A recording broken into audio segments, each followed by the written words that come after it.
Right now, a wave of calcium is flooding your synapses. Imagine those neurons aren't alone in their conversations. They rely on invisible scaffolding built by another cell type called astrocytes. These specialized stars don't just support, they actively sculpt what reality feels like for the brain. Think of them as architects regulating the mood and signal clarity across entire circuits, far beyond simple nutrient delivery. It is this quiet interplay between these structural partners that might hold the key to how stable awareness actually emerges from messy biology. What's really remarkable is how these structural interactions define where information actually gets processed. Imagine a high-end fiber optic cable network. Astrocytes act like precision dampers across every junction, fine-tuning electrical flow by managing local ion balance. This cellular choreography directly affects neuronal firing rates in ways that look almost intentional, not just reactive support. It's about subtle environmental command shaping global perception. Researchers are now mapping these glial configurations to measurable shifts in how the brain organizes its sense of self, like finding tiny switches to finding personal boundaries within massive circuits. And what if that fine-tuning isn't just local bookkeeping? Picture it like a grand cosmic orchestra, where every instrument is slightly nudging its resonance by interacting with neighboring instruments in subtle ways, influencing the entire sound profile of the piece. It turns out this interaction between astrocytes and neurons maintains something way more deep than stable processing. It governs what researchers call non-local unity across experience itself, which means there might be a shared underlying pattern to awareness that spans individual brains entirely. We are witnessing the physical basis for pure integrated knowing. What mechanism allows such profound coherence? You have to see how this structural architecture connects us all on slide 4. This subtle body resonance concept demands new light on its structure. It is not just connectivity. Think of an ancient tuning fork vibrating through a crowded room, each vibration subtly altering every neighbor's pitch. Astrocytes govern this bioelectrical efficiency by modulating the surrounding fluid environment itself, the interstitial space acting like a complex chemical conductor. Data suggests that even minute shifts in glial form directly influence how likely any given neuron is to fire next. Yet some counter-theories posit these structural controls are purely passive maintenance, suggesting we underestimate their active command.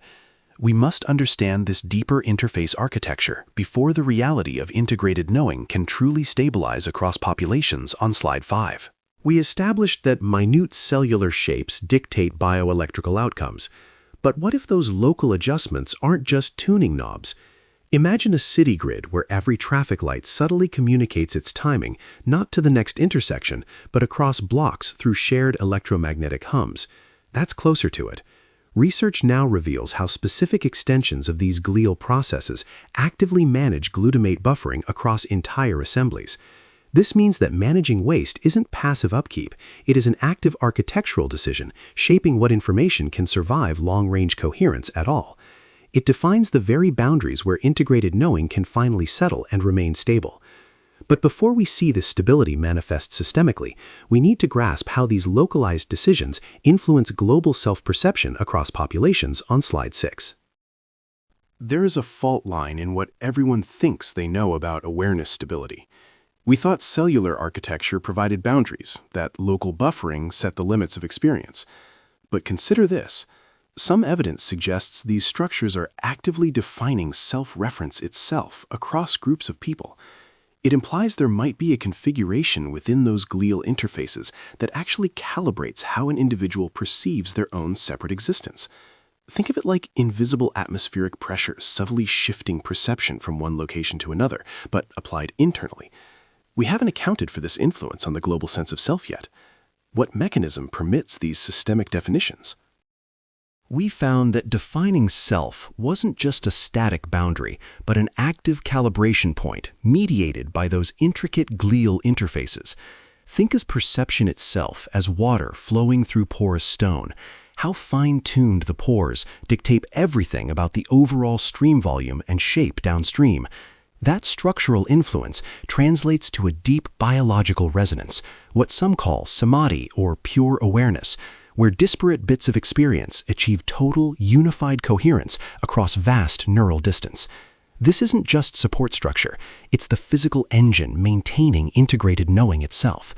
Takeaway: recognizing these micro-architectural definitions is how we start mapping human potential for sustained awareness states.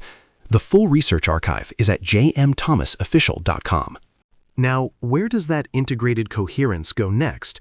We saw how local architecture supports vast awareness. Now consider what happens when those boundaries shift across a group of people.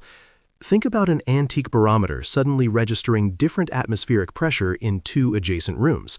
The same physics, yet completely distinct readings based on minute external variations. That subtle calibration defines emergent self-reference itself within the network structure we discussed earlier. This systemic tuning explains why experience quality isn't fixed, it adapts to configuration. The actual measure of this adaptation lies right at the interface points where glial processes dictate overall information resilience against instability. Go see how these specific structural definitions govern reality across populations. jmthomasofficial.com